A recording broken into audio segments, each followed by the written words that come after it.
International relations को समझने के लिए कुछ बेसिक आइडियोलॉजीज को समझना बहुत ज़्यादा इम्पॉर्टेंट है, जैसे कि लिबरलिज्म हो गई, मार्क्सिज्म हो गई, कम्युनिज्म और रियलिज्म। तो इन सब को समझना पहले ज़्यादा इम्पॉर्टेंट है, उसके बाद इंटरनेशनल रिलेशंस जो हैं वो अच्छे से कवर अप हो जाते हैं। तो लिबरलिज्म जो है वो आइडिया ऑफ लिबर्टी में से ही निकला है। तो लिबरलिज्म का बेसिक जो एक कुछ वो होता है ना, कैरेक्टरिस्टिक्स। तो लिबरलिज्म के कैरेक्टरिस्टिक्स जो हैं वो ये हैं कि ये डिमांड करता है कि स्टेट जो है वो पब्लिक इंटरेस्ट में काम करे, यानी कि स्टेट जो वर्ड है वो स्पेसिफिकली गवर्नमेंट के लिए यूज हो रहा है। जैसे हम चुनते हैं अपने ऊपर रूल करने के लिए, तो वो जो है हमारे ऊपर रूल ना करे बल्कि हमारे लिए काम करे। हमने उन्हें चुना है तो वो सीरियसली हमारे लिए काम करें, हमारे इंटरेस्ट यानी पब्लिक इंटरेस्ट में काम करें, उसके अलावा कोई दखल अंदाजी ना करे। वो चाहते हैं लिमिटेड गवर्नमेंट, कि जो सरकार है वो मार्केट वगैरह से दूर रहे। बेसिकली ये इकोनॉमी से रिलेटेड है। तो वो चाहते हैं, जो लिबरल लोग हैं या जो लिबरलिज्म का साथ देते हैं, वो चाहते हैं कि जो गवर्नमेंट है वो रूल्स बनाए, ठीक है, और हमारा जो माल है, जो हमारी दौलत है, उस सब को सेफ रखने में हमारी हेल्प करे, लेकिन हमारे दूसरे कामों में टांग ना अड़ाए। ऐसा ना हो कि वो हमसे डिमांड करे कि तुम टैक्स वगैरह दो ज़्यादा, और दूसरी डिमांड्स करे, हम हमारे ऊपर कोई रोक लगाए और जो हमारी मार्केट मोनोपोली है उसको ख़त्म करने की कोशिश करे, या हमारी मार्केट में इंटरफेयर करे। वो लोग ये नहीं चाहते। वो चाहते हैं गवर्नमेंट हो, लेकिन एक लिमिटेड गवर्नमेंट हो, ठीक है। और उसके अलावा वो क्या चाहते हैं, वो चाहते हैं रूल ऑफ लॉ, कि एक कॉन्स्टिट्यूशन वगैरह हो, और रूल जो हो वो लॉ का हो, किसी इंसान का ना हो। जैसे डिवाइन रूल वगैरह होता था, वो सब भी ना हो, और मोनार्की वगैरह भी ना हो। तो लिबरलिज्म के बेसिक आइडियाज जो हैं वो यही हैं। उसके अलावा जो इसकी थीम है, द नोशन ऑफ हार्मनी और balance amongst the competing interest, ठीक है। तो जो क्या कहते हैं, मार्केट इकोनॉमी की अगर हम बात करें, तो जो मार्केट का सीन होता है, मतलब मार्केट का जो सिस्टम होता है, उसके अंदर कंपटीशन बहुत हाई फाई होता है। तो उसके बीच हार्मनी और बैलेंस प्रोड्यूस करना और उसको मेंटेन करना, इसकी लिबरलिज्म की सेंट्रल थीम होती है, ठीक है। और कुछ लोग इसको as an ideology of industries भी कहते हैं, इंडस्ट्रियलाइज्ड स्टेट्स भी कहते हैं, ठीक है। और इसको मतलब ये वेस्ट में ही क्योंकि पॉपुलराइज हुई है, तो इसको वेस्टर्न सिविलाइजेशन की आइडियोलॉजी भी कहा जाता है, ठीक है। अच्छा, कोल्ड वार से पहले इसको लिबरलिज्म को एसोसिएट किया जाता था आइडियलिज्म के साथ। कि आइडियलिज्म में क्या होता है, एथिक्स को, आइडियल चीज़ों को प्रमोट किया जाता है। एथिक्स है, मोरालिटी है, अच्छी आदतें हैं, ठीक है, और दूसरों के प्रति सब सद्भाव टाइप, ठीक। तो इसको पहले एसोसिएट किया जाता था लिबरलिज्म को आइडियलिज्म के साथ, इंटरनेशनल पॉलिटिक्स में और इंटरनेशनल पॉलिसीज में, ठीक है, ताकि एक पीस मेंटेन रहे पूरे इंटरनेशनल लेवल पर। लेकिन कोल्ड वॉर के बाद ये जो आइडियोलॉजी है इसने साथ पकड़ लिया कैपिटलिज्म का, ठीक। कोल्ड वॉर से पहले ये साथ थी आइडियलिज्म के। कोल्ड वॉर के बाद, यानी कि लगभग कोल्ड वॉर के एंड के टाइम पे, या यूं कह लो कोल्ड वॉर के दौरान, लगभग 1970s में न्यू लिबरलिज्म आया। न्यू लिबरलिज्म जो अपने आप को एसोसिएट करता था, या उसने एक नेक्स्ट स्टेप लिया कैपिटलिज्म की तरफ, ठीक। और इन्होंने फिर अपने साथ और बाकी चीजों को जोड़ा, जैसे कि डेमोक्रेटाइजेशन, ठीक है।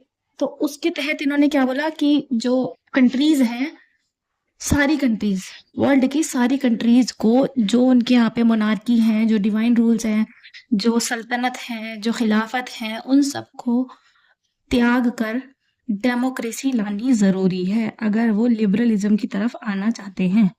या जबरदस्ती थोप दी गई, ऐसा कह लो, क्योंकि यहाँ पर इंडिया में मुगल रूल था पहले, ठीक है। फिर ईस्ट इंडिया कंपनी आई, वो बिजनेस फैलाना चाहती थी, साथ साथ ये उनकी साजिश कह लो जो चल रही थी, ठीक है। तो बेसिकली इन्होंने डेमोक्रेटाइजेशन की मांग करी और उसमें इन्होंने बोला जो अथॉरिटेरियनिज्म होता है ना, उसको बदल दो लिबरल डेमोक्रेसीज में। अब उसमें क्या क्या मिलेगा? जो अथॉरिटेरियनिज्म है, जो राजा वाजा का शासन होता है, उसमें बेसिकली जो राजा होते थे वो तो मतलब क्रूअल होते थे ना, वो ज्यादातर जो लास्ट हमने पढ़े हैं जार निकोलस वगैरह, लुई लुई वगैरह, फ्रेंच रेवोल्यूशन वगैरह के बारे में, तो हमने देखा है कि जो राजा थे वो अपने अपने में ही मगन रहते थे और जनता को देखते ही नहीं थे, ना कोई राइट्स देते थे, ठीक।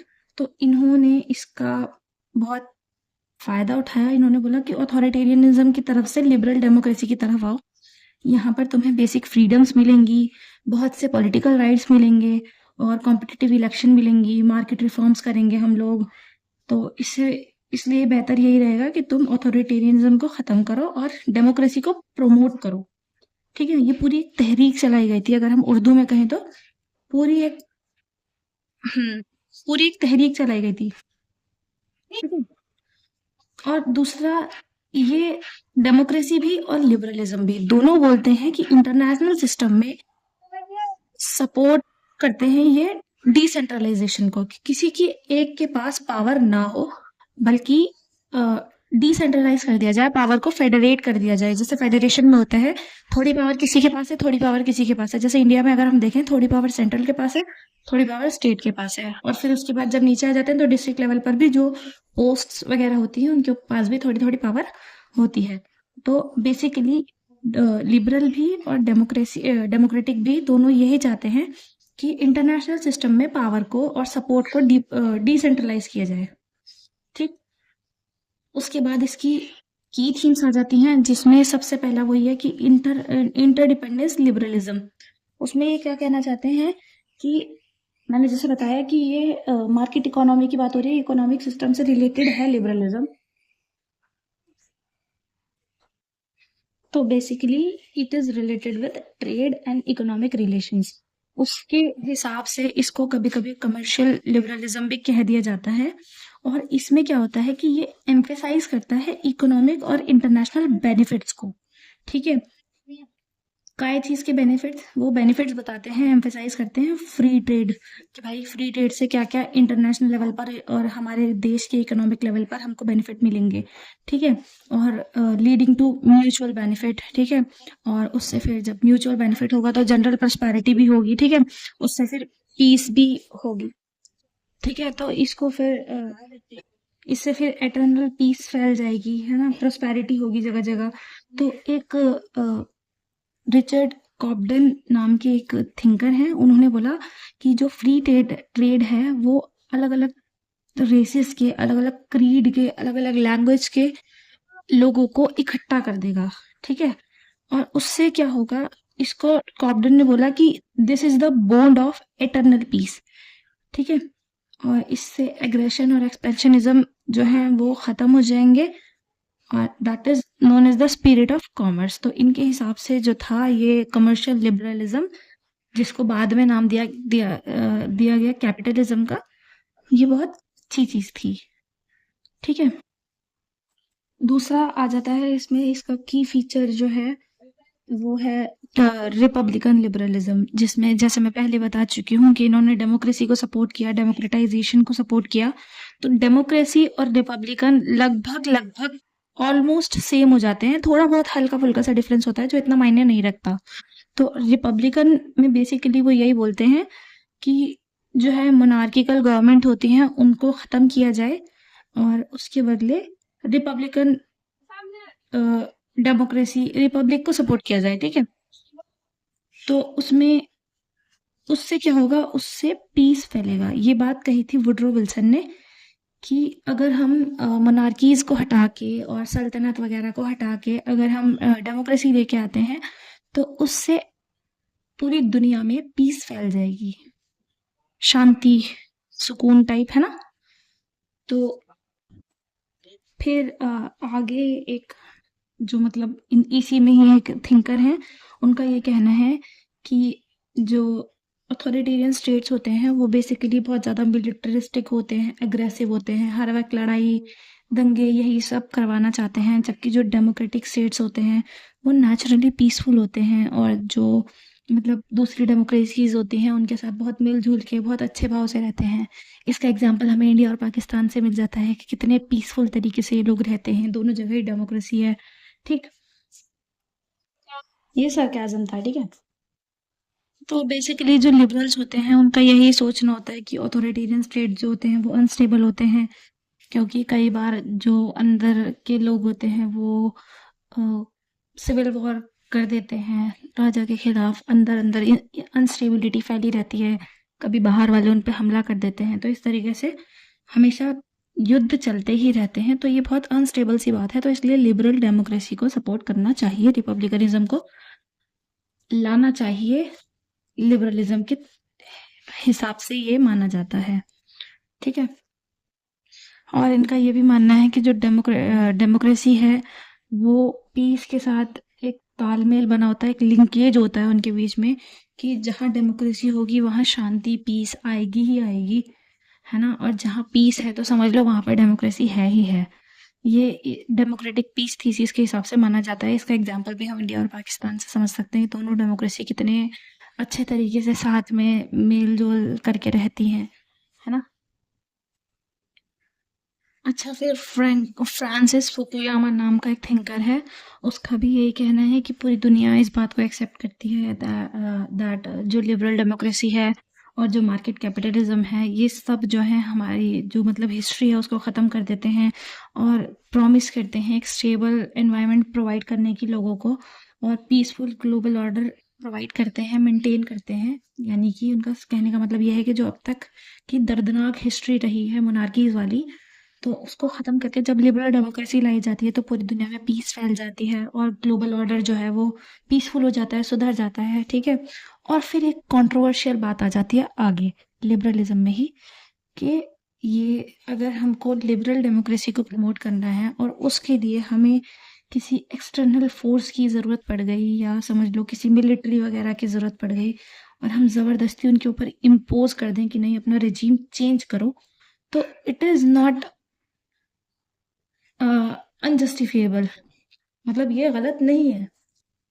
अगर हम ज़बरदस्ती किसी के ऊपर से मोनार्की हटा के और फिर वहाँ पर डेमोक्रेसी ले आए, जैसे कि अब तक की बहुत सारी मुस्लिम कंट्रीज में हुआ है, सीरिया वगैरह में, अफगानिस्तान में, इराक में, है ना। तो ज़बरदस्ती इनके ऊपर डेमोक्रेसी थोप दी गई, तो अकॉर्डिंग टू दिस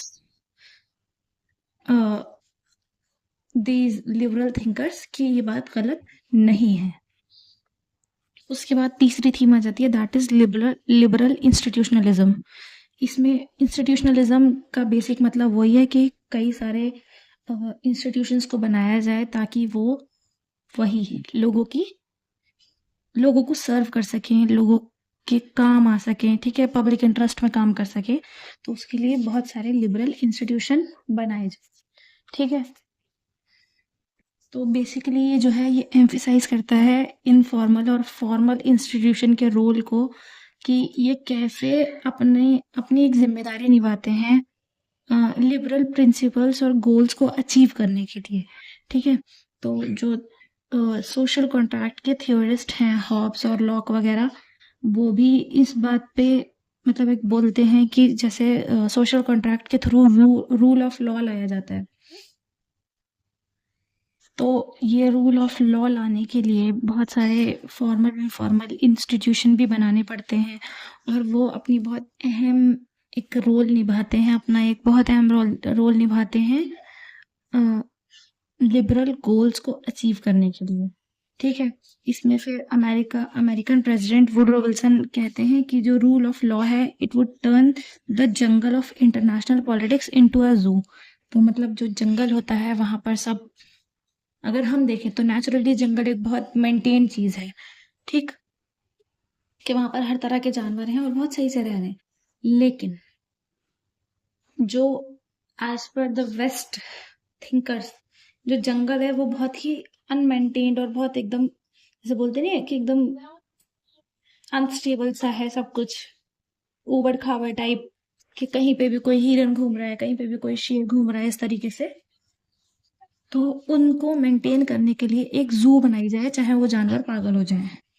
उनको मेंटेन करने के लिए शेर को एक पिंजरा दे दिया जाए और अलग एक हिरन को अलग जगह दे दी जाए, भालू को अलग कर दिया जाए, सबको एक-एक जगह पर सीमित कर दिया जाए। तो उनके हिसाब से ये ज़्यादा अच्छा है। तो वुडरो विल्सन का कहना है, ये अमेरिकन प्रेसिडेंट था, कि rule of law would turn the jungle of international politics into a zoo that is maintained and controlled. तो लीग ऑफ नेशन बनाई गई थी, ठीक है? तो फिर लेकिन लीग ऑफ नेशन तो जब वर्ल्ड वार वन हो गया था और उसको रोक नहीं पाई थी, तो फिर उसके बाद वो फेल्ड इंस्टीट्यूशन रही। तो फिर उसको बर्खास्त कर दिया गया, खत्म कर दिया गया। उसके बाद फिर यूएन आया और यूएन ने अपने आप को एक ग्लोबल पॉलिटिक्स में एक परमानेंट फीचर की तरह अपने आप को एस्टैब्लिश कर लिया है। अब तक भी यूएन फिलहाल फिलिस्तीन के मामले में कुछ काम नहीं कर रहा है, लेकिन उसके बावजूद भी इट इज वेरी मच, मतलब बहुत उसके अंदर तक जड़े हैं, उसकी रूट्स जो हैं बहुत टाइम से उसने अपने आप को पक्का कर लिया है। और उसमें भी अमेरिका ने अपना रोल इतना ज़्यादा तगड़ा कर लिया है कि फिर उसमें उसकी नहीं भी चल रही तो उसके खिलाफ कोई कुछ कर नहीं पा रहा, ठीक है? तो यूएन ने जो है अपने आप को बहुत अच्छी तरीके से एस्टैब्लिश कर लिया है परमानेंटली ग्लोबल पॉलिटिक्स में। और यूएन की बात चाहे अमेरिका सुने ना सुने, बाकी देशों को सुननी पड़ती है, ठीक है? अमेरिका और उसका बेटा वो जो है इसराइल, वो सुने ना सुने, उसके अलावा बाकी सबको सुननी पड़ती है, ठीक है? और जो लिबरल्स हैं, they wants to establish a rule govern international system based on collective security and respect for international law. तो बेसिकली ये बोलते हैं कि हमारे देश के अंदर की जो सरकार है वो तो मतलब बहुत लिमिटेड हो, ठीक है? लेकिन इतनी हद से भी ज़्यादा लिमिटेड ना हो कि इंटरनेशनल लेवल पर वो ख़त्म सी हो जाए। तो इंटरनेशनली वो बहुत पावरफुल भी होनी चाहिए, ताकि जब इंटरनेशनल लेवल पर इंटरनेशनल सिस्टम में अलग अलग तरीके से रूल्स बने तो उसकी भी रिस्पेक्ट की जाए, है ना? और उसकी खिलाफ वर्जी ना करे कोई, है ना? और उसके पास अपनी सिक्योरिटी अच्छी हो, ठीक है? तो इस सब बातों को लिबरल्स चाहते हैं कि ये एस्टैब्लिश हो, ठीक है? फिर उसके बाद न्यू लिबरल इंस्टीट्यूशन आ जाते हैं। तो उसमें क्या होता है, न्यू लिबरल इंस्टीट्यूशनलिज्म में it remove the cosmopolitanism from them. तो कॉस्मोपॉलिटनिज्म अगर हम वन वर्ड में समझे तो समझ लो जैसे यूनिवर्सलिज्म, पूरी दुनिया को साथ में लेके चलना, ठीक है? तो इन्होंने बोला कि नहीं, जो जो पूरी दुनिया है, हम ग्लोबली अगर हम बात करें तो हम पूरी दुनिया को, पूरे यूनिवर्स को साथ में लेके नहीं चल सकते। ऐसा मानना था न्यू लिबरल इंस्टीट्यूशनलिज्म के मानने वालों का, ठीक है?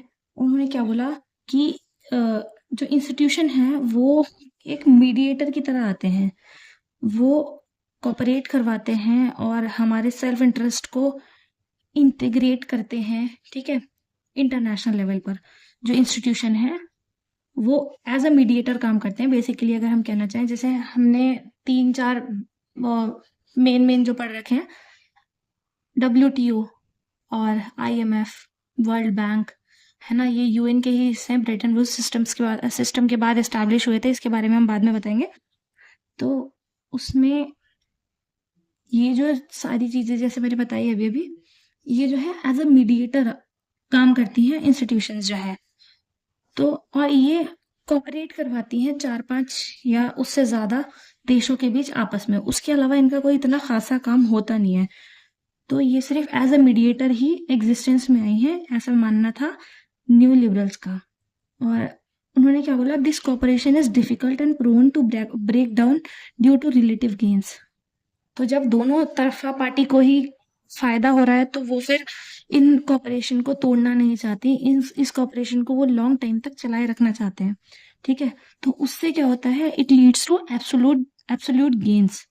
तो दोनों को ही जब फायदा मिल रहा है तो दोनों ही एक साथ इकट्ठे रहते हैं और कई टाइम तक उससे गेन उनको मिलता है। तो benefit that accrue to state from a policy or location regardless of their impact on other states।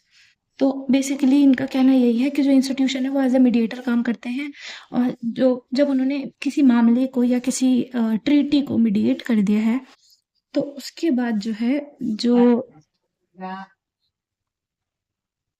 जो स्टेट्स हैं वो आपस में एक दूसरे के साथ लॉन्ग टाइम तक इन ट्रीटीज़ को या इन कोऑपरेशन को चलाए रखना चाहते हैं ताकि उन दोनों को ही एब्सोल्यूट गेन्स हासिल हो जाएं। ठीक है, लिबरलिज्म लगभग इतना था। तो बेसिकली अगर हम दोबारा से रिकॉल करें तो ये क्या चाहते हैं, ये चाहते हैं एक लिमिटेड गवर्नमेंट हो जो हमारे सेल्फ इंटरेस्ट में या यूं कह लो पब्लिक इंटरेस्ट के लिए काम करे और मार्केट को प्रमोट करे और वेलफेयर स्टेट भी प्रमोट करे। इसमें एक और पॉइंट मैं बताना भूल गई कि ये लोग वेलफेयर स्टेट चाहते हैं कि भाई वेलफेयर भी होना चाहिए, तो वेलफेयर स्टेट को भी प्रमोट करें, लेकिन उससे ज़्यादा अपने आप को इस्टेब्लिश ना करें कि हमारे कामों में टांग अड़ाएं।